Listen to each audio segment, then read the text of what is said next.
લોકમત ન્યૂઝમાં આપનું સ્વાગત છે। વડોદરા શહેરના દિવાળીપુરા વિસ્તારના રંગ અવધૂતપુરામાં ડ્રેનેજ લાઇનની કામગીરી દરમિયાન ગેસ લાઇનમાં અચાનક લીકેજ થતા વિસ્તારમાં અફરાતફરીનો માહોલ સર્જાયો હતો। ખોદકામ દરમિયાન ગેસ પાઇપલાઇનને નુકસાન પહોંચતા ગેસ બહાર નીકળવા લાગ્યો અને આસપાસ તીવ્ર દુર્ગંધ ફેલાઈ ગઈ હતી। ઘટનાની જાણ થતાં સ્થાનિક રહીશોમાં ભય ફેલાયો હતો। કેટલાક રહીશોએ તાત્કાલિક પાઇપલાઇન પર પથ્થર મૂકી ગેસના પ્રવાહને નિયંત્રિત કરવાનો પ્રયાસ કર્યો હતો। માહિતી મળતા ફાયર બ્રિગેડ તથા ગેસ વિભાગની ટીમ તરત જ સ્થળ પર દોડી આવી હતી અને સુરક્ષાના ભાગરૂપે ગેસ પુરવઠો બંધ કરવામાં આવ્યો હતો। સદનસીબે આ બનાવમાં કોઈ જાનહાનિ કે ઈજા નોંધાઈ નથી। જોકે શહેરમાં ખોદકામ દરમિયાન સંકલનના અભાવે આવા બનાવો વારંવાર સામે આવતા હોવાના આક્ષેપ વચ્ચે સ્થાનિકોએ જવાબદાર વિભાગો સામે કડક કાર્યવાહી કરવાની માંગ કરી છે।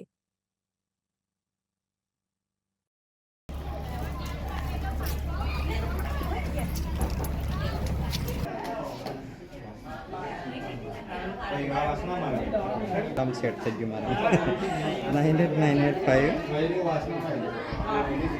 કંટ્રોલમાંથી વડીવાડી ફાયર સ્ટેશનને કોલ મળતા કે દિવાળીપુરા રંગ અવધૂતપુરા સોસાયટીમાં માટીનું ખોદકામ કરતા હતા એ લાઇનની ગટર લાઇનની, એટલે એમાંથી ગેસ લીકેજ થયો। ઘટના સ્થળ ઉપર આવીને જોયું તો થોડો માઇનોર ગેસ લીકેજ હતો। એમના પબ્લિક દ્વારા માટી ઉપર નાખીને અત્યારે ગેસને દબાણ કરેલો છે। શું કારણ કે જાણવા મળ્યું છે?